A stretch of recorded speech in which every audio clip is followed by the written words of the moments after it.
Hi. Punjab రాజకీయాల్లో ఒకప్పుడు చిన్నన్న పాత్రకే పరిమితమైన భారతీయ జనతా పార్టీ ఇప్పుడు అసలైన గేమ్ స్టార్ట్ చేసింది. ఓవైపు అధికార ఆప్ ప్రభుత్వంపై పెరుగుతున్న వ్యతిరేకత, మరోవైపు కాంగ్రెస్ పార్టీ అంతర్గత కలహాలు, అకాలీదళ్ ప్రభావం కోల్పోవడం, ఇవన్నీ కమలనాథులకు 2027 పంజాబ్ అసెంబ్లీ ఎన్నికలపై భారీ ఆశలు రేపుతున్నాయి. అయితే ఈ మిషన్ పంజాబ్కు బీజేపీ ఎంచుకున్న బ్రహ్మాస్త్రం హర్యానా ముఖ్యమంత్రి నాయబ్ సింగ్ సైని. అసలు పంజాబ్ రాజకీయాలను శాసించడానికి పక్క రాష్ట్ర ముఖ్యమంత్రిని బీజేపీ ఎందుకు వాడుకుంటోంది? సైని ద్వారా కమలదళం అమలు చేస్తున్న ఆ సోషల్ ఇంజనీరింగ్ స్కెచ్ ఏంటి?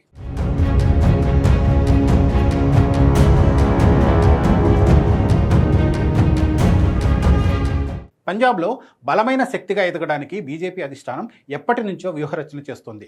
2 దశాబ్దాలకు పైగా శిరోమణి అకాలీదళ్కు మిత్రపక్షంగా ఉన్న బీజేపీ ఇప్పుడు సొంత బలంతో సత్తా చాటాలని చూస్తోంది. ఆప్ ప్రభుత్వ వైఫల్యాలు, ప్రతిపక్షాల బలహీనతలను తమకు అనుకూలంగా మలుచుకోవాలని ప్లాన్ చేస్తోంది.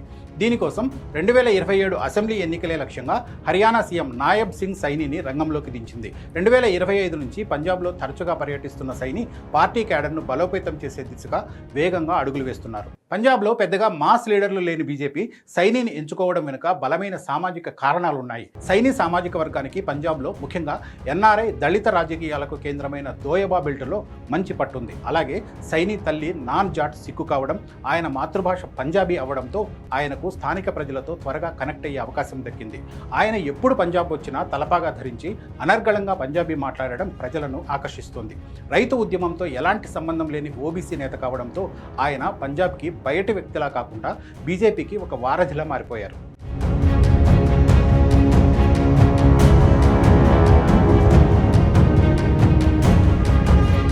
పంజాబ్లో హర్యానా మోడల్ను అమలు చేయడం ద్వారా అధికారంలోకి రావాలనేది బీజేపీ మాస్టర్ ప్లాన్. సాంప్రదాయబద్ధంగా వస్తున్న జాట్ సిక్కుల ఆధిపత్యాన్ని పక్కన పెట్టి నాన్ జాట్, ఓబీసీ, దళిత, అగ్రవర్ణ హిందువుల ఓట్లను ఏకం చేయాలని కమలదళం పావులు కదుపుతోంది.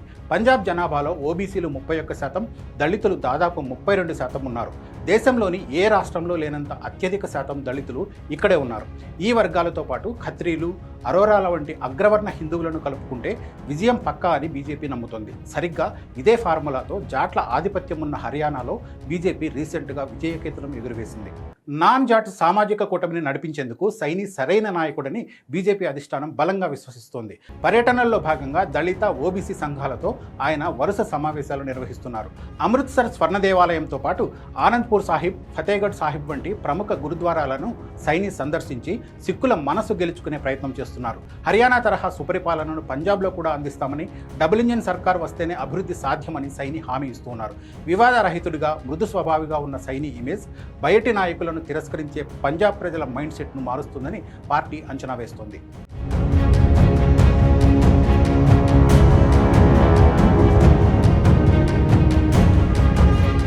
పంజాబ్ ముఖ్యమంత్రి భగవంత్ మాన్ లక్ష్యంగా నాయబ్ సింగ్ సైని విమర్శల దాడిని తీవ్రం చేశారు. పంజాబ్లో శాంతి భద్రతలు క్షీణించాయని, డ్రగ్స్ మాఫియా, అక్రమ మైనింగ్ పేటరేగిపోతోందని ఆయన ఆరోపిస్తూ ఉన్నారు.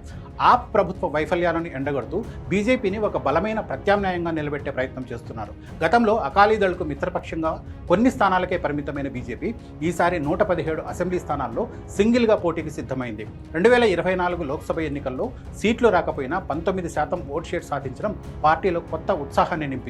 ఇదే జోష్లో 2027లో పంజాబ్లో కాషాయ జెండా ఎగరవేయాలని బీజేపీ ఉవ్విళ్లూరుతోంది.